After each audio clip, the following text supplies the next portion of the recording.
And I think it's so much more important to focus on, are you enjoying it? Are you having fun? Are you going slow? Are you delighting in it, right? Because I think the most feminine thing that we can really be is free.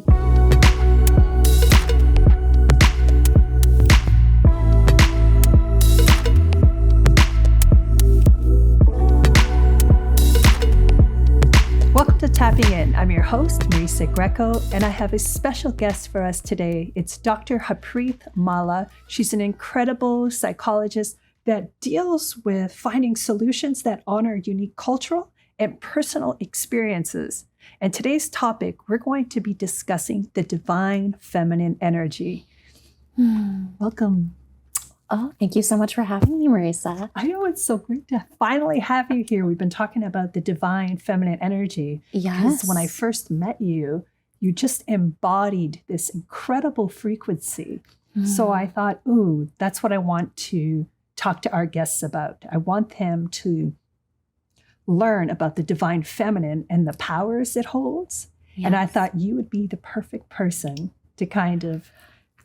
I am so honored and delighted to have you say that. I am actually somebody that I think historically have been critiqued quite a bit for not being feminine enough. And so hearing that from you and hearing that is something that I embody and radiate really means a lot to me. And so I'm delighted to be able to talk about that. Fantastic. Yeah. How did you start your process? Like going from maybe feeling self-conscious or feeling maybe culturally that I can't be feminine or I have to be more masculine to get things done. How did you switch it to go, okay, enough of that. How do I start to reclaim this inner beauty, this inner feminine energy, the lower chakras, right? Those second chakras where we just kind of sink our teeth into that sexual feminine energy. What was your process through that? Yeah. Growing up South Indian, specifically Telugu, that is a culture where femininity really means something. The standards of femininity, I think, I'm recognizing now, kind of looking at other cultures, very high. So right now, what I'm wearing today would be considered not at all feminine enough because my earrings are so small.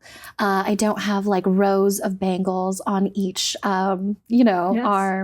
And so I think really for that culture, it's so much about showcasing your femininity. There are jasmine flowers woven through your hair in a braid. There are lots of jewelry pieces, lots of accents, lots of eye makeup, and things that I really loved, but also always felt like, I was never quite enough or quite measuring up to that standard. Yes. And so finding my own femininity really came from, I think, a year of yielding that I had recently, where I learned to slow down, be with myself, learning how to just kind of make more room, I think, for emotions, for time, for space, for unfurling, I think. That's really good. That's really important. I feel like, and it's such a great reminder of different cultures, right? In what you're expected to look like. What does femininity mean in that culture? And we don't think of it as being something different, but it's so different. Absolutely. Right? The standards, I think, that we were raised with, right, always kind of impact, okay, how am I supposed to be showing up? Am I showing up enough? And I think that can sometimes serve as a great platform and base for people, if you're lucky.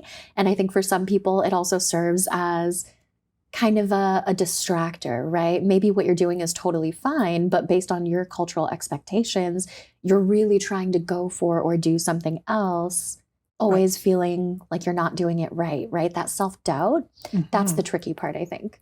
I wonder, do you have any tips or tricks that you deal with your clients, because you deal with different cultures, in how to find your own sensuality in the mix of what it's supposed to look like? Just saying like, oh, obviously I don't have bangles. So in that culture, maybe they'd be like, here comes Joey. She's so masculine, right? Like she's so butch, right? But whatever, in my culture, that's not look like that. So how do you start to cultivate that energy for an individual? Like what are some tips or tricks that they could Sure. Yeah. I think a lot of it is about people being able to define and reflect on their experiences. I think that's always step one. Yeah. Is first of all, let's sit still for a second. Where did you come from? What's going on? What messages were you told? What did things look like? And I think always finding the kernels of what you appreciate and what you like about that.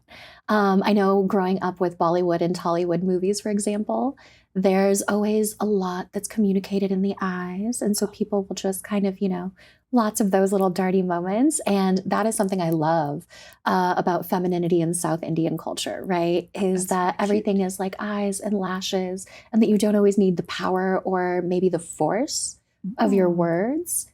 So I've loved that, right? That's a good one. But then there are so many things that I grew up with that I did not actually love in my cultural upbringing. So I think step two then is really sifting through and what didn't work for you, what doesn't gel with you.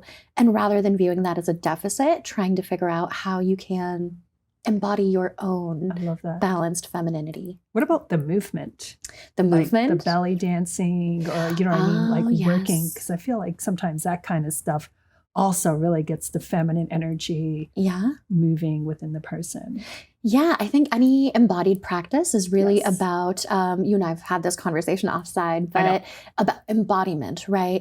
Are you really slowing down enough to be with the movement when you are doing something like that? Right. Because I think a lot of times, specifically like yoga and belly dancing, when they migrated over to the West, have become a little bit performative, right? Like this is how you're supposed to look. These are the sounds you're supposed to make with your hips when they do this or that. Right. And I think it's so much more important to focus on, are you enjoying it?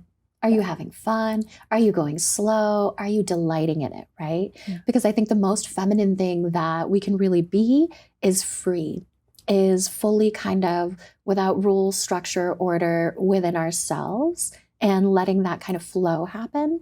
To me, that's true femininity, right? And so that subsumes emotions and those flirty, feminine, kind of soft movements, right? Do you have time with yourself enough to be slow? I love that. And then do you find with your clients, as they begin to open up these lower chakras, like I noticed with mine, that the throat chakra can sometimes start to feel a little bit blocked? Or, vice versa. You start working with the throat chakra and all of a sudden this area feels blocked. So what is it? Is it because we're starting to voice maybe our likes, our pleasures? Do you think that we're starting to now get the flow of the two chakras kind of becoming in sync, the power maybe of the male, right? So is there any, again, tips that you have in? Yes. I think really focusing on balance as kind of an anchor point, right? Okay. Because as you're speaking, like absolutely anything that gets brought up in the sacral chakra, it has a lot to do with creativity, that kind of outside force. Yes. But how is that expressed? It's always expressed using your throat chakra, right? Your actual expression, your voice, how do you communicate things? Yes. And I think so much of the issue with modern femininity, and this is cross-culturally, unfortunately, there's been kind of a binary. People really have made it this polarity, right? That women are soft and demure and quiet and emotional, and that men then are kind of the opposite of that, this structured, this vocal, this powerful kind of thing. And I think that does a real disservice to all genders, right? And I do want to speak to the fact that gender is a social construct. Yes. But because we do live in a society, the way that that impacts us is that then women will think, oh, okay, so in order to be feminine, I have to learn to be quiet and not express myself, or I have to learn to be soft or easy, right? You think of like the cool girl. Right. And so I think femininity, true femininity, is about rolling your shoulders back. And I think fully embodying every value you have, every opinion, every thought, and being fearless about that. So I think the throat chakra actually has so much to do with femininity, and not just masculinity and power, because it's really about how are you going to communicate your ideals and stand strong in that? And if we look across history, women were not always quiet. Very feminine women were not always quiet. And they did use their voices. And they were strong and bold and powerful. It's so fun too, right? Like when you start to combine the two and it's just like starts to go into alignment. It just feels so like Because you can't be sexy and own your power, own your vision, own your purpose. And I think these are the old programs that we're starting to hopefully shed. Start to shed and see more and more of it start to become neutralized. We are destroying these old programs across all timelines. Good. Right? Because I feel like they're just, out of all the boxes, right? Anything that feels like boxed or rigid is probably going in the wrong direction, right? Even when I think of a man who is really strong, I'm thinking of the man who, you know, comes back from war and has had this like intense experience, but then is still soft and sensitive enough to mourn what just happened, right? And to sit with the heaviness, because that is what makes him so strong, is the ability to recognize both sides of it. And I think now people show masculinity as just that like charge ahead, super bullheaded, powerful kind of energy without the softness. Masculinity without softness is nothing. It is weak and hollow. And I think femininity without that strength and that conviction also feels a little tinny, right? A little imbalanced to me. Well, I have this theory with all the children coming in with this new code, this new information where they're not identified either as male or female. I feel as though it's because they're evolved and they've actually fully embraced the male and female energy. And when something makes sense in the higher dimensions, because it's just pure love, sometimes gets distorted when we bring it down to the third dimension, because the third dimension is all polarity, good, bad, right, wrong, male, female.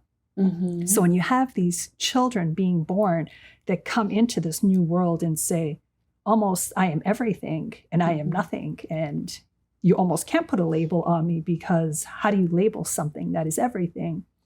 But it's becoming distorted because we're in the third dimension, right? And you're right, there's like, it's becoming, I'll just leave it as distorted. Yes. But I think they're a representation of a higher level of consciousness. Yes. Right? I couldn't agree with you more. I really feel that way, because I think, again, anytime that you are talking about rigidity, I think that's going in the wrong direction. So like you said, that's sort of maybe third dimension you called it. I think they call it the third dimension, where we live. The split. It's like where we live, where we learn our lessons. Yes. So that's the densest, probably not the densest, but it's where we live. And then if you think of the fourth dimension, is when you can reflect, where you have a little bit more space. So I think of them as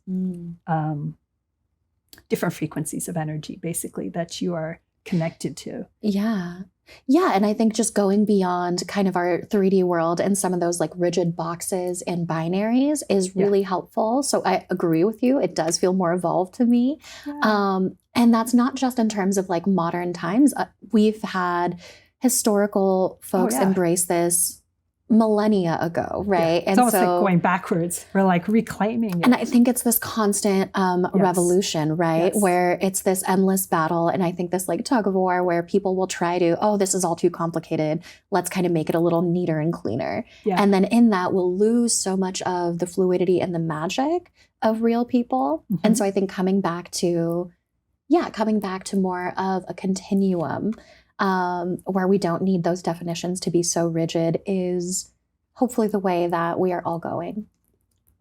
That's very cool. So a lot of people feel disconnected from the divine feminine energy. What are some signs that you've seen in your clients where this energy has been lost or suppressed?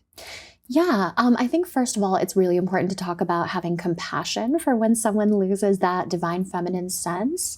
It is, right, because then people will talk specifically about powerful women as too aggressive or too masculine or too this, right?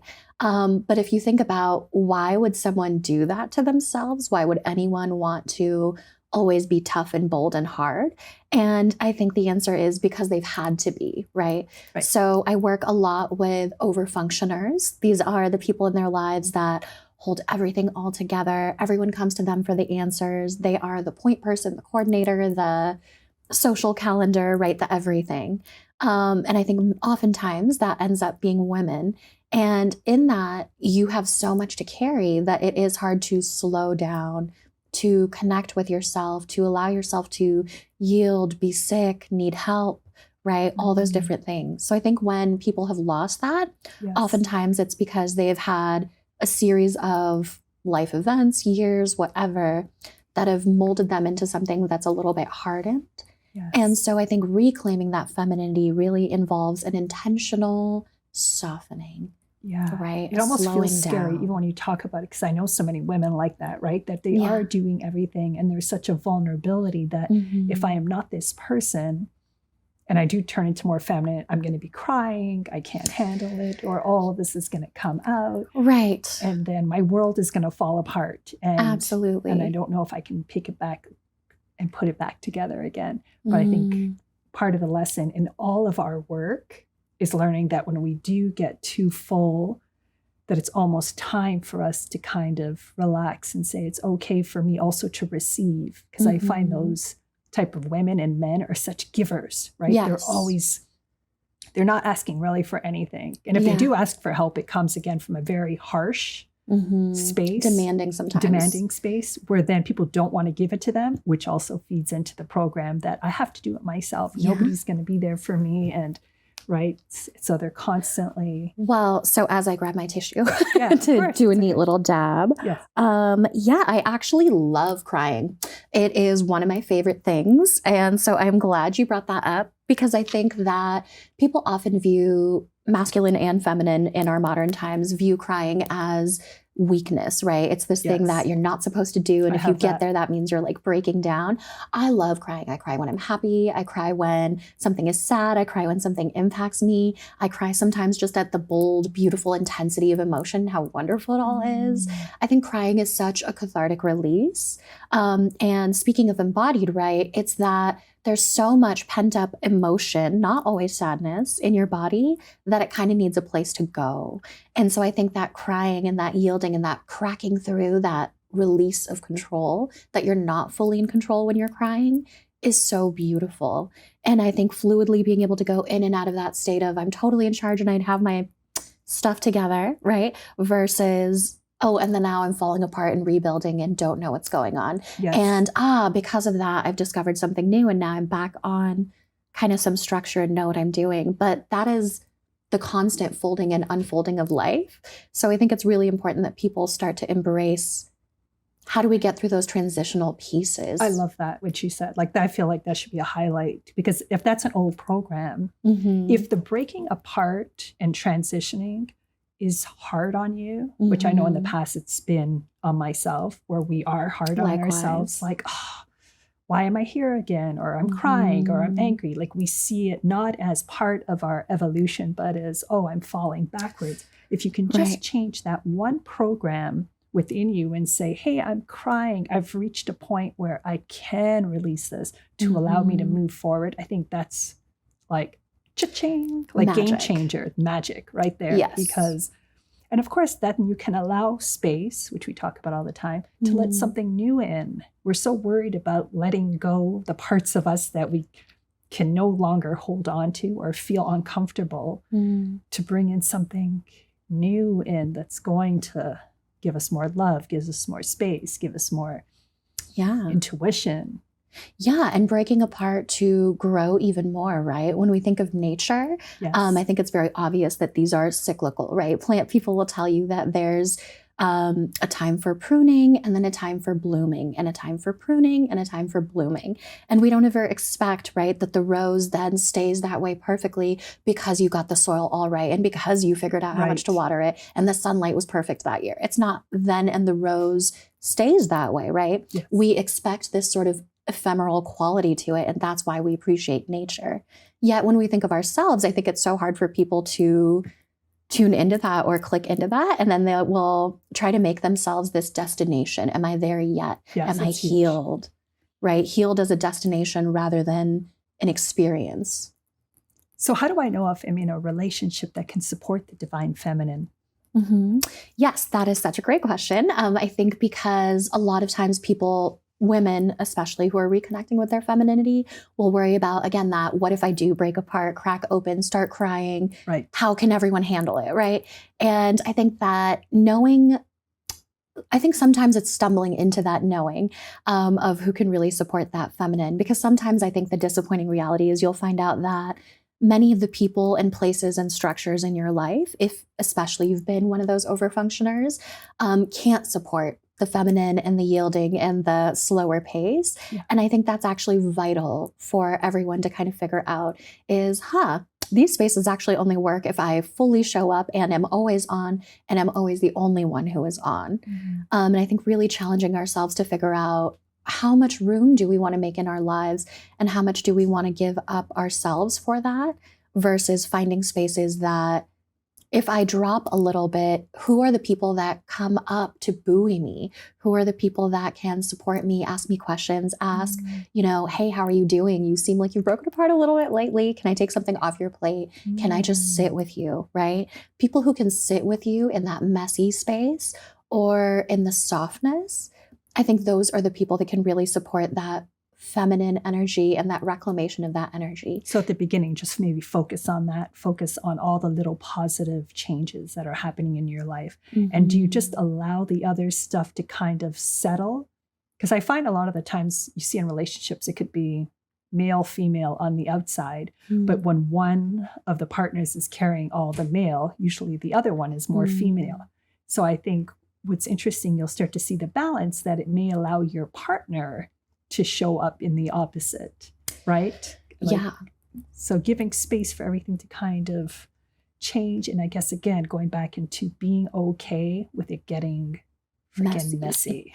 Because it's not working anymore. And reminding ourselves that this is why we came to the planet, to grow, to learn, to expand, to... to transform, to evolve, to shift, to change. Yeah, I think that's what's so beautiful, because I think that when people kind of continue and get in this pattern or this rut, there's this stuckness and this resentment, all of these things that, people describe themselves as fine, but you can tell that there's that like something missing or that life force, that vibrancy is gone. We're not meant to be happy and thriving all the time, right? There are supposed to be periods of like breakdown, normalcy, all of that. But I think when somebody is really disconnected from the parts of their lives that make them excited and alive chronically, right? Like it's been a while since they've experienced that freedom. Again, that's when I think that femininity is sort of out of balance. This can be absolutely true of men too, right? I know so many men who are so high powered and so this and so in charge all the time that slowing down and just sitting with their thoughts feels writhingly uncomfortable to them. That is dreadful terror to them, right? And I think just being able to encourage people to slow down enough for themselves so that they can connect in a more authentic, real way is how we're going to find that click. I like that. Now, are there any archetypes or goddesses that you can start to maybe use as inspiration if you kind of feel like, I don't know what this energy is, or I don't know how to connect to it? Like, do you personally call upon certain archetypes to kind of... Yes, I do. I love this question so much. I don't even know where to go with it because there's so much. So I know that, cross-culturally, there's like Mary Magdalene and Ishtar and all these great divine goddesses. I could truly go on forever. However, I feel so smug and so lucky and so fortunate that I came from a really beautiful, rich cultural tradition in Hinduism that I didn't even have to look, right? We have goddesses all over the place. And there is sort of a goddess for every theme and every season.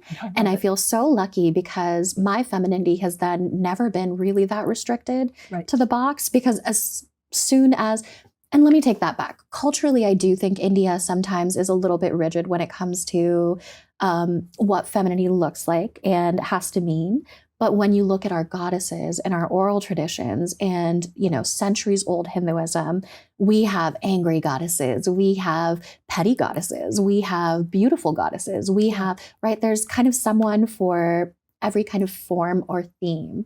And my name, Harpreet, actually means Shiva's love, which is Parvati Devi. And so his wife, Parvati Devi, is the goddess that I am named after and someone that I really embody and strive to kind of be like. She is someone that is very reverent, is very soft with herself, very into rituals. But then there's this tale where we needed a strong female warrior. And so then she takes the form of Durga Devi, right? So she sits on this like tiger and has all these weapons and is this like badass version of herself. And then there's a third story. This is like the final little chapter where Durga Devi isn't strong enough and all the male gods get together with all their weapons and they can't defeat, kind of this thing going on. And so all the men get together and say, let's combine all of our weapons and give all our powers to a female form. Like we think a woman can do it, right? Wow. And so that is actually how we get Kali Devi, which I think is the one that most people are familiar with, right? Yes. She's this like badass dark goddess with skulls around her neck. And I think she's so badass because she shows this deep devotion to what is right and just, and for people to have a space. And in that takes this necessary sort of violence, this divine feminine rage.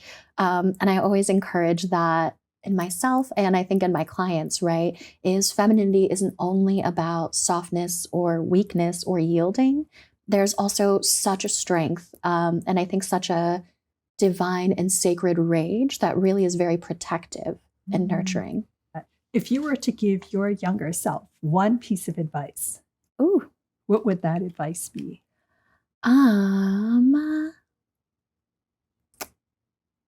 Yeah. I think don't be afraid to be right is actually something that I'd really want to tell myself. I think there was so much self-doubt when I was younger, and really wanting to, be a good daughter and be a good student and be a good girl, right? Like all the good girl kind of like training and mentality. And so I think not being afraid to be right or to kind of be different, maybe is the better advice, is don't be afraid to be different and kind of find your own way. Thank you so much for coming on the show. This was absolutely fantastic. Oh, thank you so much for having me. Yes. And until next time.